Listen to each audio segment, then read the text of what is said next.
Boa noite, meus irmãos, graça e paz. Abra sua Bíblia, deixe aberta aí em Lucas capítulo 13, do versículo 1 ao versículo 9. Lucas capítulo 13, do versículo 1 ao versículo 9. O tema que eu quero abordar com você nesse texto aí é tempo de dar frutos para a glória de Deus. Esse é o tema, tá? É tempo de dar frutos para a glória de Deus. Quero ler o texto aqui, depois eu quero fazer uma oração com vocês, tá?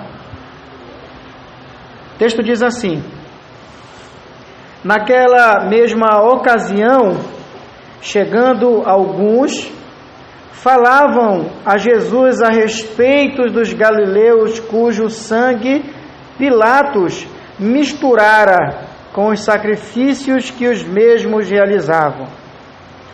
Ele, porém, lhes disse: pensais que esses galileus eram mais pecadores do que todos os outros galileus por terem padecido estas coisas? Não eram.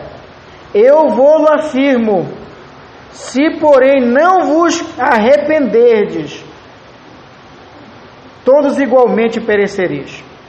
Ou cuidais que aqueles 18, sobre os quais desabou a torre de Siloé e os matou, eram mais culpados que todos os outros habitantes de Jerusalém? Não eram. Eu vou-lo afirmo, mas se não vos arrependerdes, todos igualmente perecereis. Então Jesus proferiu a seguinte parábola: certo homem tinha uma figueira plantada na sua vinha, e vindo procurar fruto nela, não achou.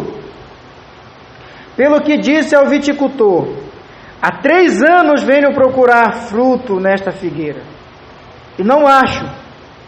Podes cortá-la. Para que está ela ainda ocupando inutilmente a terra?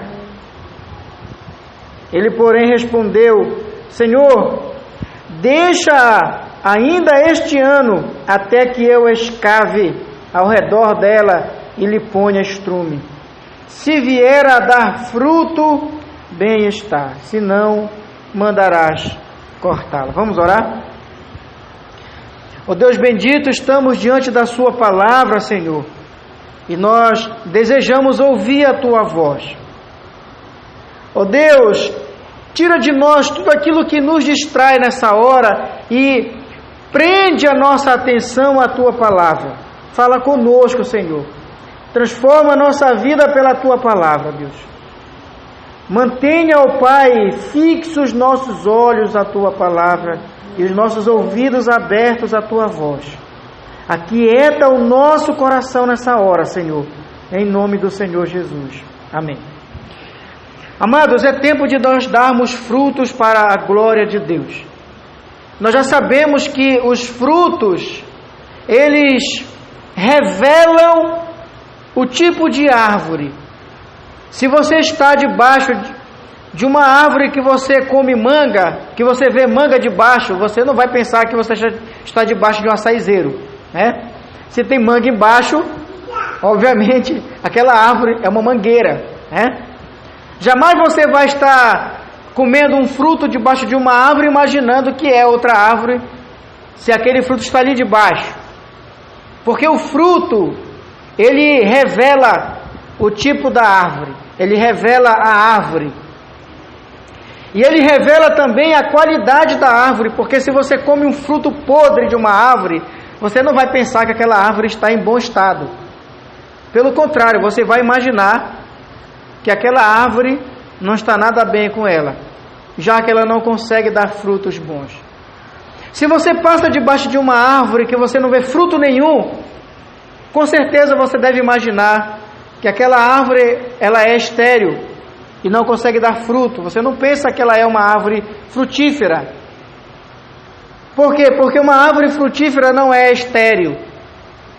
Então, o fruto, ele é extremamente importante para nós sabermos o tipo de árvore, a qualidade da árvore.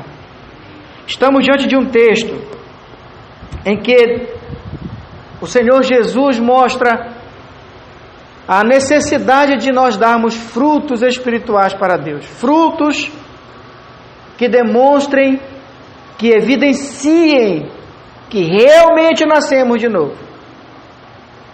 Essa mensagem, ela é uma mensagem muito antiga, não é novo isso para nós. Mas é interessante como muitas vezes nós escutamos a mesma coisa muitas vezes, e isso não é capaz de provocar em nós mudanças. E eu quero então, o meu objetivo é que nós saiamos daqui nessa noite com esse desejo de gerar frutos que glorifiquem a Deus.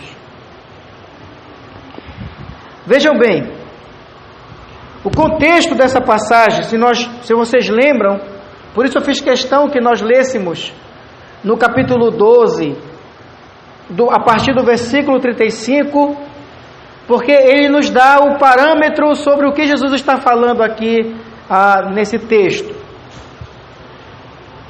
Lá do versículo 35 ao versículo 59 do capítulo 12, o tema que Jesus está abordando é justamente o arrependimento. O que ele está dizendo é: olha, se preparem porque eu vou voltar. Se preparem. Não fiquem se iludindo pensando que vocês têm todo o tempo do mundo para isso. Porque eu posso vir de repente e te pegar desprevenido. Então não viva uma vida pecaminosa pensando que não vai acontecer nada com você. Vai, porque eu vou voltar. Então se prepare.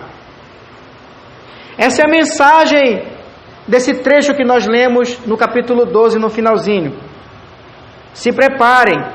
E veja que o que muitos de nós pensam às vezes, dizendo assim: mas esse negócio de uma mensagem de conversão para mim que já sou crente, não é muito adequada. Veja que no versículo 41, Pedro pensa a mesma coisa que muitos de nós. Olha o que Pedro pergunta para Jesus depois que ele fala a parábola do servo vigilante. No versículo 41 ele diz assim, ele pergunta para Jesus assim: Senhor, proferes esta parábola para nós também? Ou somente para aqueles que não estão no nosso meio, né? Senhor, eu sou crente. O Senhor está falando que eu tenho que me preparar também, eu que sou crente também, é para mim também isso? Ou é só para os ímpios? Jesus continua e diz assim: olha Pedro, é para vocês também, é para todos nós. Se preparem, sejam vigilantes, não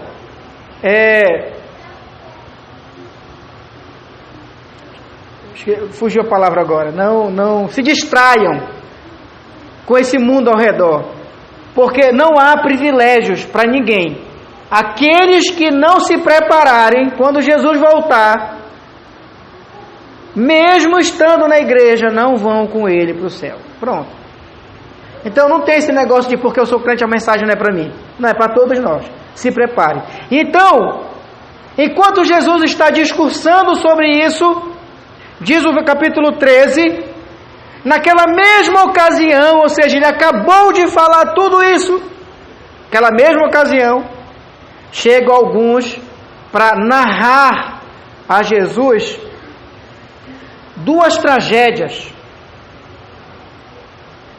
Uma diz respeito aos galileus que morreram enquanto estavam fazendo sacrifícios a Deus, e a outra diz respeito à torre de Siloé que caiu, desabou sobre alguns e matou, e eles morreram. Eu quero, amados,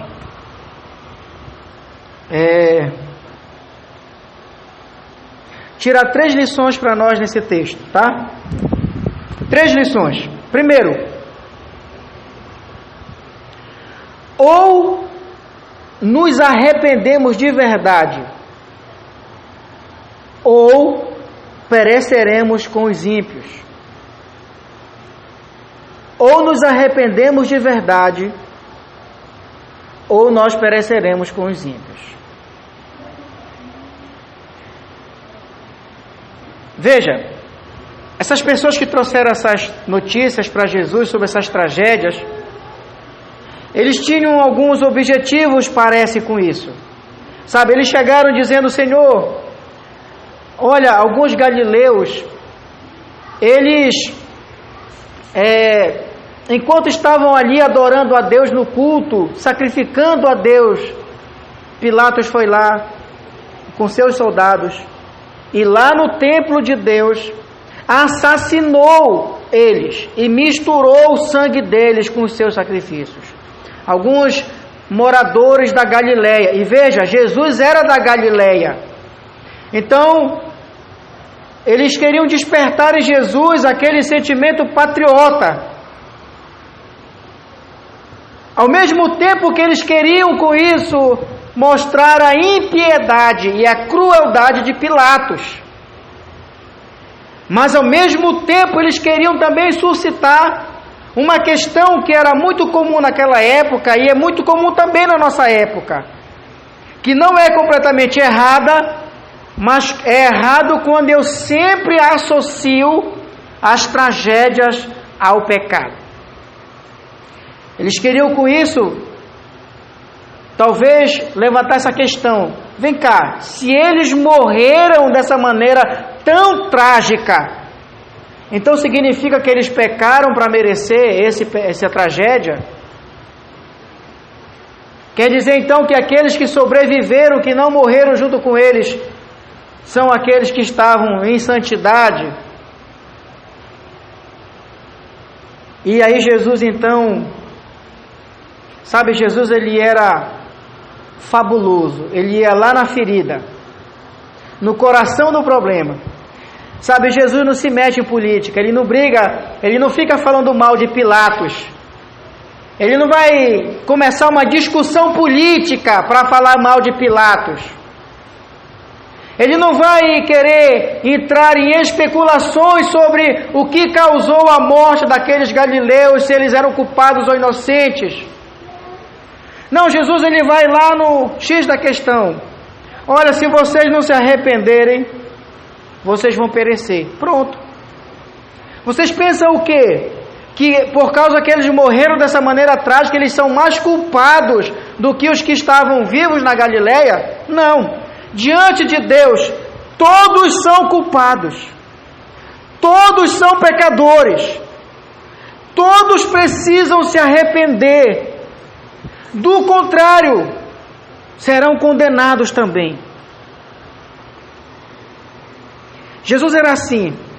Quando Nicodemos foi chegar para ele dizendo assim: ah, Senhor, tu deve ser de Deus, né? Porque ninguém faz o que tu faz se não vier de Deus.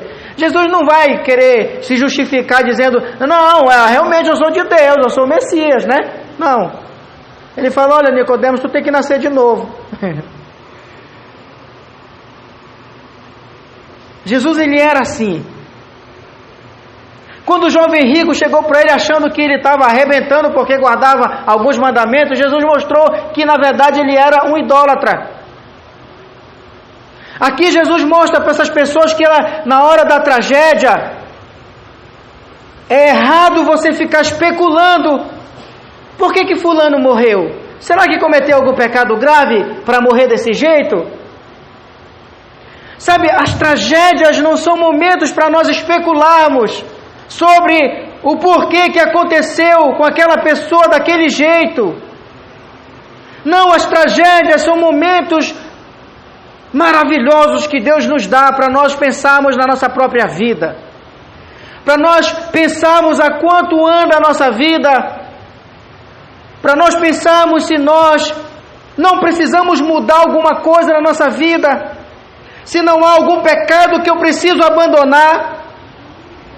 Será que eu não preciso me devotar mais a Deus? Será que eu não ando afastado de Deus? Será que eu não ando negligente com Deus? Toda tragédia humana, ela é uma excelente oportunidade de nós refletirmos sobre como anda a nossa vida. e não de ficarmos especulando sobre por que aconteceu isso com essa pessoa. Que pecado que essa pessoa cometeu para merecer isso? Não! O momento é de refletirmos sobre nós e de pensarmos sobre o que nós precisamos fazer para melhorar. Sabe, Lutero passou a vida toda dele sem essa reflexão. Até que ele viu um amigo dele morrer perto dele, aí ele pensou: poxa vida, podia ser eu. E se fosse eu, como estaria a minha vida diante de Deus, do justo juiz? E aí então que ele começou a ser despertado para o lado da reforma que nós já conhecemos. Então, tragédias humanas são momentos providenciais que Deus nos dá para nos despertar e nos fazer refletir sobre a nossa vida. A segunda coisa que é muito importante perceber aqui nesse relatinho aqui é que a maior tragédia que pode acontecer na vida de uma pessoa não são os sofrimentos que ela passa, não é a falta de emprego, não é um acidente grave. Tudo isso são tragédias, mas não é a maior tragédia. Não é ela morrer de maneira trágica. Sabe, a maior tragédia que pode acontecer na vida de uma pessoa é ela morrer sem se arrepender antes. Essa é a maior desgraça que pode acontecer com uma pessoa, é ela não levar em consideração os seus pecados e não se arrepender deles. É isso que Jesus quer ensinar aqui. Vocês pensam que aqueles que morreram debaixo da torre de Siloé são mais culpados do que os que sobreviveram? Não, negativo. Eu digo para vocês, veja que ele repete 2 vezes a mesma coisa. Eu digo para vocês, se vocês não se arrependerem, vocês vão perecer também. E essa é a maior tragédia que pode acontecer na vida de uma pessoa, é ela morrer sem arrependimento. Sabe, tudo que Deus faz na nossa vida, todo investimento de Deus em nós, tudo que Deus pela sua graça nos dá, Ele nos dá para que nós produzamos frutos para Ele. Nenhum investimento de Deus é em vão. E aí então, para ilustrar isso, Jesus conta essa parábola do versículo 6. Ele fala que certo homem plantou na sua vinha uma figueira. Veja, ela está plantada num lugar bom, num lugar frutífero, num lugar privilegiado. Ela tem tudo o que ela precisa para gerar frutos. Tudo. Cuidados, investimento, tudo. Mas diz o texto que no tempo de dar fruto, o dono da vinha foi procurar fruto nela e não achou. Sabe, essa figueira, ela é inútil. Há 3 anos que o viticultor, que o dono da terra vai lá procurar frutos e não encontra. 3 anos e nada. E haja investir, e haja essa figueira se alimentar do solo, e haja essa figueira ocupar um lugar que era para ser usado para outra coisa, para outra planta melhor, mais produtiva. Sabe, Deus não quer que nós sejamos como esponjas que só absorve. Porque tem 2 tipos de gente no mundo. Faz-se aqui na igreja como nas famílias, no mundo. Aqueles que só absorvem, que só se alimentam, mas que não dão nada. e os que mais dão do que absorvem. Quem você é? Você é aquela pessoa que só recebe, exige, pede, quer, mas que não produz nada, que não oferece nada, que não dá nada? Ou você é aquela que mais dá do que recebe? Que tipo de pessoa você é? Essa figueira ilustra aqueles que só recebem. Ela estava ali numa planta, plantada numa vinha, recebeu todo o cuidado, todo o investimento. O dono da terra deu tempo suficiente para ela produzir frutos, foi lá no tempo certo do fruto, procurou o fruto, com tanta expectativa, e nada, tem nada. E ela só sugando ali os nutrientes da terra. Olha o que ele diz: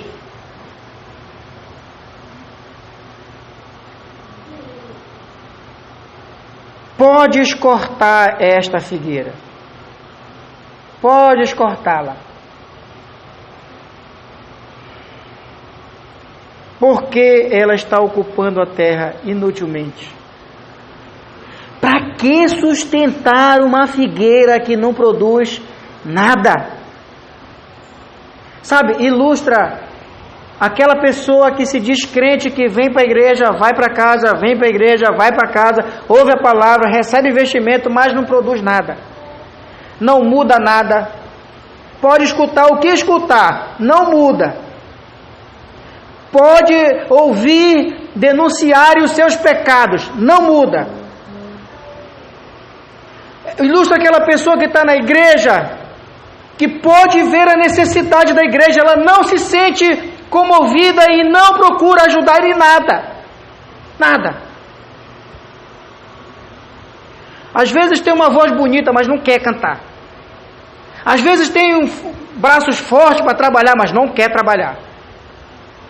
Às vezes pode pregar e não quer pregar. Às vezes pode ter a capacidade, algum dom de ensinar, mas não quer fazer isso. Mas exige, quer tudo certinho, né? Mas não quer oferecer nada. Essa figueira aqui, que o dono da terra disse assim: corta ela, ela está, sabe, te podia muito bem tirar essa figueira, colocar alguma outra coisa aí, ia produzir frutos.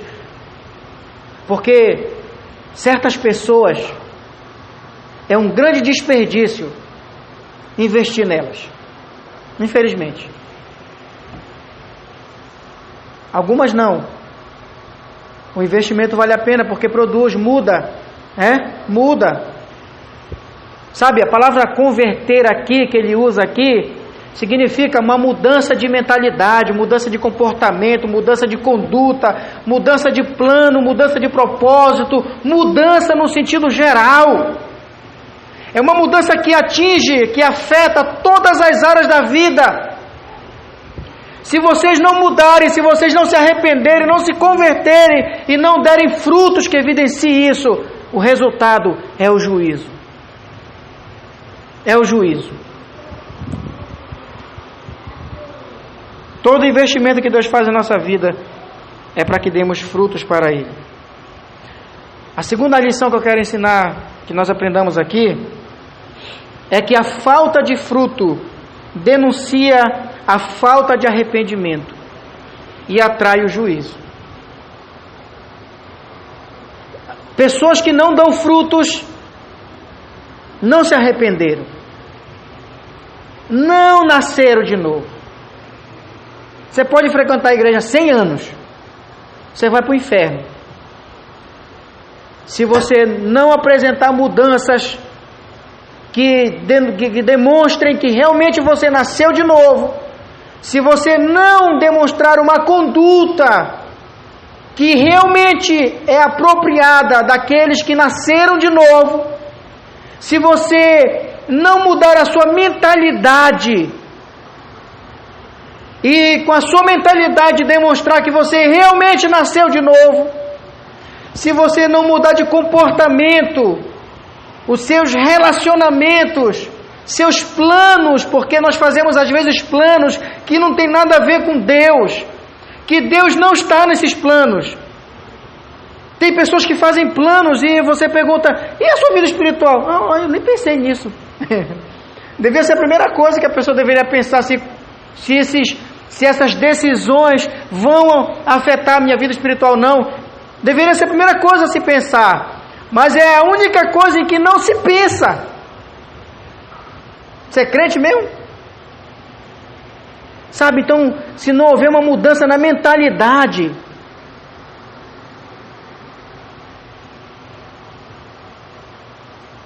se não houver uma mudança em pessoas, por exemplo, que antes não sabiam o que era o amor, e aí se converte e continua sem amar ninguém. O amor é a maior evidência de que você é crente. É o amor. A falta de amor denuncia um coração incrédulo. A unidade também é uma outra prova de conversão.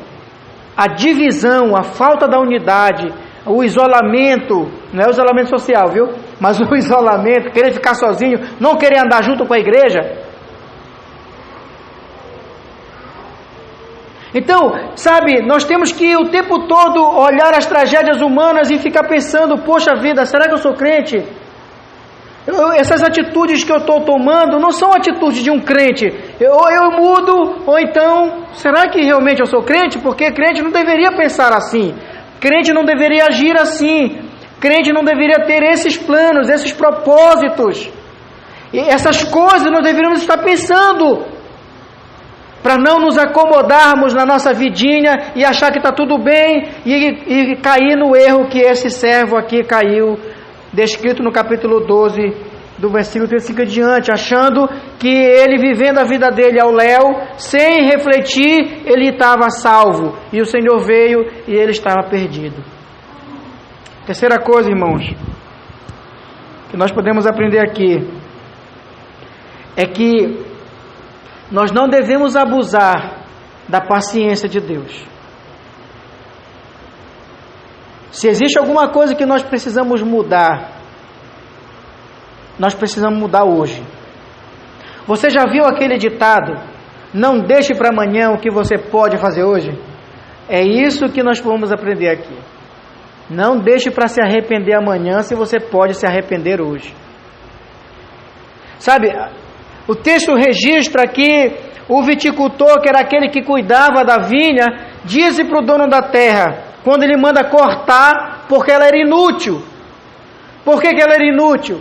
Não dava frutos, só se alimentava daquilo que era oferecido a ela, ocupava o lugar que poderia ser muito bem ocupado por outra árvore produtiva. Então ele manda cortar. O viticultor, então, ao ouvir isso, diz o seguinte: Senhor, deixa ela mais este ano. O que ele está querendo dizer com isso? Dei uma última oportunidade, melhorou, né? Para essa figueira. Dei uma última oportunidade para essa figueira. E nessa última oportunidade eu vou novamente investir na vida dela. Olha o que ele diz: até que eu a escave ao redor dela e lhe ponha estrume, ou seja, até que eu faça de novo todo o processo e dei a ela todas as condições de novo dela dar frutos. E talvez isso seja o que Deus esteja fazendo com cada um de nós.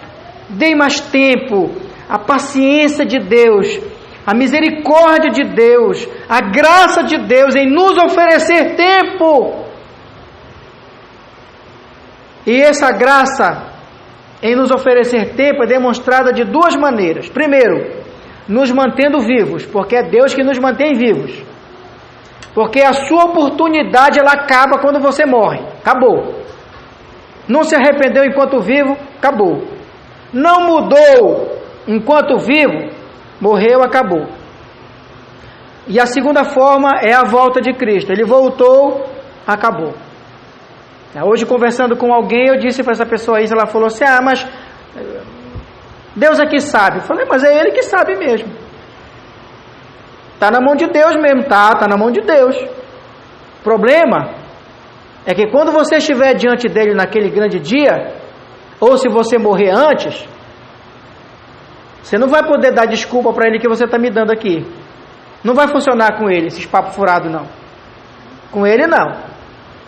Quando tu chegar lá e ele decidir, é final. Você não volta mais para uma outra chance. Você quer continuar assim? Continue. Experimente. Essa é a chance que Ele nos dá. No dia que se chama hoje. Mas é a última chance. Ao mesmo tempo que isso nos dá uma esperança, porque nós temos essa última chance, ao mesmo tempo é uma advertência. É a última chance. A sua chance pode ser só até hoje, nós não sabemos. Você pode amanhecer morto amanhã, ou morta. Claro que eu não estou jogando praga para ninguém. Se morrer gente amanhã, tá? Não me culpem. Mas é uma realidade, né? Você pode amanhecer morto amanhã, e aí? Se arrependa hoje. Se arrependa hoje. Eu até vi muito uma frase que, não lembro bem o nome do teólogo que falou, né? Mas parece muito no Face isso. Amanhã pode ser o dia da nossa morte, que hoje seja o dia do nosso arrependimento. Não sei quem disse, é um teólogo reformado aí que eu vejo muito no Face. É verdade. É o que está aqui. Amanhã pode ser o dia da nossa morte, que hoje seja o dia do nosso arrependimento. Pare e pense um pouco, meu querido, minha querida, por favor. Pare e pense um pouco. Será que não há coisas na sua vida que precisam de mudanças urgentes? Será que não está faltando mais devoção na sua vida?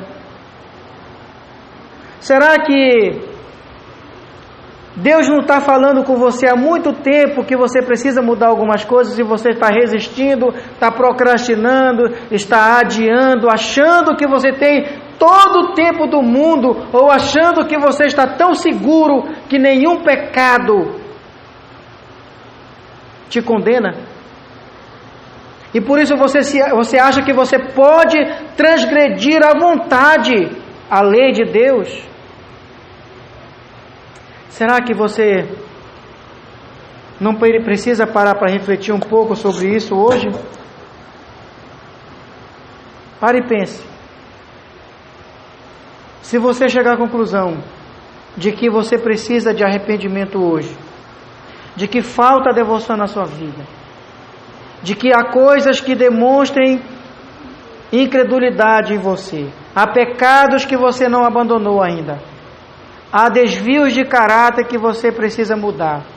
Talvez uma maneira de tratar sua esposa, talvez a maneira de tratar seu esposo, talvez a maneira de educar seus filhos, talvez a maneira de se dirigir a seus pais, talvez nos relacionamentos na família, talvez nos seus negócios, no seu trabalho, talvez nos seus relacionamentos em geral, talvez na sua vida devocional, talvez falta devocional na sua vida, talvez você passe o dia todo e não lembre de Deus, não para orar, não para ler a Bíblia, talvez o seu dia seja tão corrido que você não para ouvir Deus.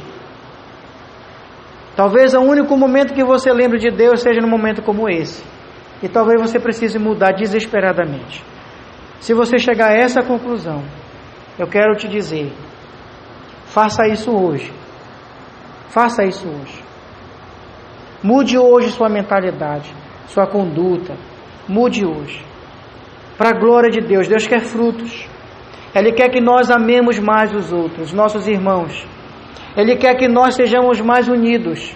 Ele quer que nós sejamos mais devotos. Ele quer que nós sejamos mais obedientes. nenhum desobediente, ninguém que não ame e ninguém que viva desunido pode sonhar com a salvação. Talvez precisemos disso hoje. Se é isso, vamos orar agora. E aí no seu lugar, fale com Deus. Se hoje não chegou a sua consciência a isso, vá para sua casa, reflita na sua casa. Não durma hoje sem se arrepender. Não faça isso, porque essa mensagem, ela demonstra a urgência. Ou seja, você precisa perceber que há uma necessidade de arrependimento na sua vida e você precisa fazer isso agora e não deixar para amanhã, porque amanhã pode ser tarde. Tá bom? Vamos orar?